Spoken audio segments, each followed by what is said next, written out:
哎呀，朋友们，真是想不到啊！小米还沉浸在小米 YU7 卖爆了的喜悦里头呢，感觉就像刚中了彩票一样。结果一转眼，一场堪比挖掘机挖了祖坟的舆论风暴，就这么劈头盖脸的砸过来了，真是让人一点防备都没有。事情是这么回事儿，前几天雷总就是雷军，在他那个 YU7 上市后的返场直播里，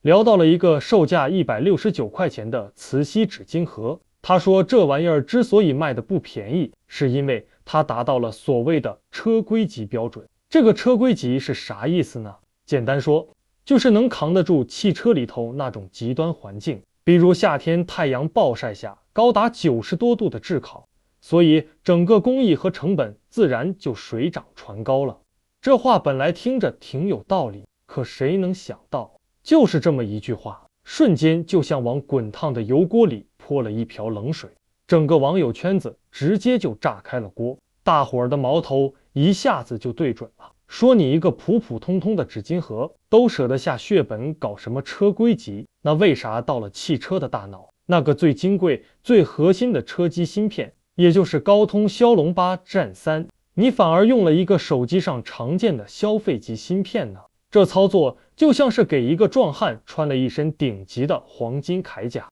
结果心脏却给他安了个玻璃做的，这逻辑是不是有点说不通？更有一些火眼金睛的网友跟侦探似的深入研究了一番，发现两个更有意思的事儿。第一，压根就没有一个专门针对纸巾盒的所谓车规标准，这就像是说一道家常菜通过了国宴的评级，听着就有点玄乎。第二，小米在宣传骁龙8 Gen 3芯片时提到的那个车规级认证 AEC-Q104，其实是针对一个由多个零件组成的模块整体的认证，跟芯片这单个零件本身好像没啥直接关系。于是乎，一场关于纸巾盒到底有没有必要上车规，消费级芯片究竟能不能塞进汽车里的大辩论，就这么迅速的发酵起来，热度比夏天的气温蹿升的还快。各路网络大 V 纷纷下场，观点激烈碰撞，你一言我一语，简直就像一场华山论剑，把我们这些吃瓜群众看的是云里雾里，越来越糊涂。为了让大伙儿能明明白白的吃透这个瓜，我连夜联系了好几位在汽车行业里摸爬滚打了多年的老大哥，把这场风波里的各种知识点给好好梳理了一下。结果你猜怎么着？我发现在汽车里用手机芯片这事儿，它的复杂程度和背后的门道可能远远超出了咱们的想象。要说清楚这事儿，我觉得咱们得先掰扯明白到底啥是车规级。你可能下意识地认为车规级背后肯定有一大堆像国家标准那样白纸黑字的强制性规定，一个零部件必须满足所有条条框框，盖上合格的章才能被允许装到车上。但现实情况是，汽车工业的技术发展速度快得像一阵风，而那些强制性规定的更新速度却慢得像蜗牛散步，存在着严重的滞后性。所以发展到今天，车规级这个概念就跟咱们评价一个人是帅哥还是美女的标准似的，很大程度上是一个定义很模糊，但在行业内认可范围比较广的共识。它更像是一种约定俗成的默契，而不是一部铁板钉钉的法典。具体到每个车企自己内部的标准，那更是五花八门，各家有各家的规矩，并没有一个放之四海而皆准的强制性金科玉律。所以咱们可以粗略地把车规级理解成这么一句话：一个东西如果符合车规级的要求，那就意味着它能在各种极端恶劣的行驶条件下，比如上高原、闯沙漠、趟冰河，都能保证自己不掉链子，还能正常工作。那咱们再回头看那个纸巾盒，小米汽车后来也专门发文回应了网友的疑问。结合雷总直播里的话，我猜小米80%是把这个词锡纸巾盒当成内饰件的一部分，纳入了他们自己的3高测试里头了。所谓3高测试，就是高温、高原、高寒测试，是每辆新车上市前都必须经历的魔鬼试炼。想象一下那个场景，在盛夏时节，测试车被拉到吐鲁番的火焰山，环境温度持续在40度以上，车子在烈日下暴晒，车内的温度能轻松飙到80-90度。在这种堪比桑拿房的环境里，就要观察这个纸巾盒会不会因为高温而开裂、变形、融化，颜色会不会褪色，会不会释放出一些对人体有害的可挥发有机物，比如甲醛之类的。简单来说，就是看它会不会被晒坏，会不会影响使用，甚至会不会危害到车里乘客的安全和健康。如果小米 SU7 上的这个磁吸纸巾盒真的是按照这种严苛的、近乎变态的标准来设计和生产的，那我觉着对咱们车主来说绝对是件大好事。毕竟谁能拒绝一个需要在车里长年累月使用的配件变得更耐用、更安全呢？稍微贵一点，就当是为这份安心买单了，也值了。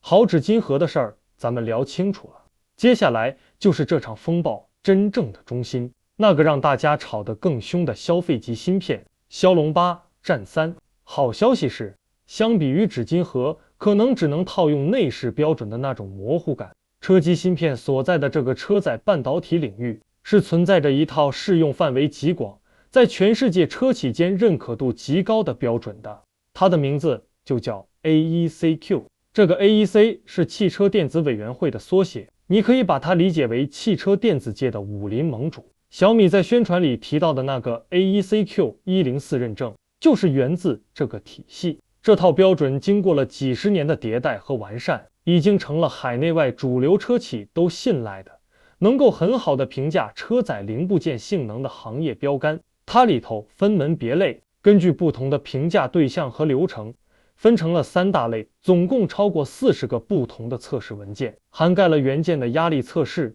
静电、放电、弯曲、阻燃等等你能想到的所有项目，几乎把车里所有跟电有关的零部件都给覆盖了。它的要求有多严格呢？举个例子，在评价温度耐受性的 AEC-Q100 标准里，即便是要求最低的那个等级，也要求零部件必须能在85摄氏度的高温下连续工作整1000个小时，并且还要在零下55度到零上125度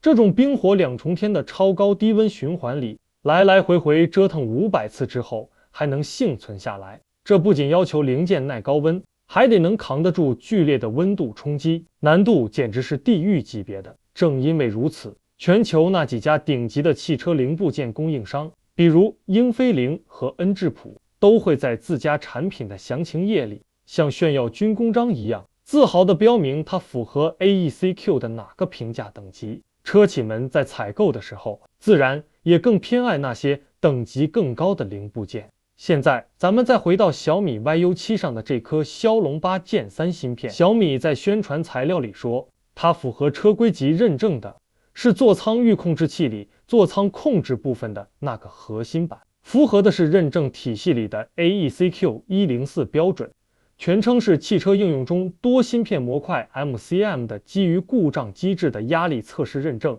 你看关键词来了，多芯片模块。简单点说，这个认证的对象是由好几个元器件打包在一起构成的一个整体模块，而不是骁龙8 Gen 3这一个独立的元器件。如果还是不太好理解，我再给你举个不一定恰当但很形象的例子。这就好比卡丁车和平衡车本来是风马牛不相及的两个东西，但小米很聪明，它给平衡车定制了一套改装套件，又给平衡车设计了专门的卡丁车动力模式，硬是把一个平衡车通过一系列的魔改，变成了一台在功能和定义上都符合卡丁车的新物种。那么这个经过魔改的整体，它就是一台合格的卡丁车。所以大家争论了半天，说骁龙8 Gen 3本身是消费级芯片，不是车规级芯片，这话没错。但小米通过各种复杂的工艺和结构上的改进，比如更好的散热设计、更强的电磁屏蔽等等，让这颗消费级芯片能够在符合车规级要求的严苛环境里稳定工作。这个说法可能也没错。你还别说，这种魔改消费级芯片的做法，小米可不是第一个吃螃蟹的。早在2016年，特斯拉推出它那个著名的 HW 2.0 自动驾驶硬件时，就用上了2颗英伟达给手机做的处理器。现在国内某家新能源巨头也已经把消费级的芯片用作车机芯片很长时间了。为什么车企们愿意冒这个险呢？一位硬件开发工程师告诉我，这种魔改虽然听着技术含量好像不高，但其实门槛不低，需要对芯片特性、散热、结构设计都有非常深刻的理解。但与此同时，他觉得这种做法本身并不能简单的用对错来评价，因为传统的纯写车硅级芯片虽然稳定耐用，但性能往往落后消费级芯片好几代，而且价格还死贵，这就导致很多车机的体验非常糟糕，屏幕多了，动画效果炫了，就可能出现卡顿甚至死机，这显然不符合现在用户对智能座舱越来越高的要求。所以你看，这事儿是不是比咱们一开始想的要复杂得多？它背后其实是性能和可靠性之间的一场博弈，把性能强悍的消费级芯片通过一系列技术手段进行强化和武装，让它达到车规级的耐用性和稳定性。这究竟是代表了技术进步的捷径，让咱们能用更低的成本享受到更好的体验，还是一种为了追求性能而妥协了安全性的偷工减料的弯路呢？对于这种做法，你又是怎么看的？你觉得相比之前又贵、性能又差的纯写车规级芯片，这会是一个更好的方向吗？欢迎在评论区里留下你的看法，咱们一块儿聊聊。好了，我今天就讲到这里，谢谢各位。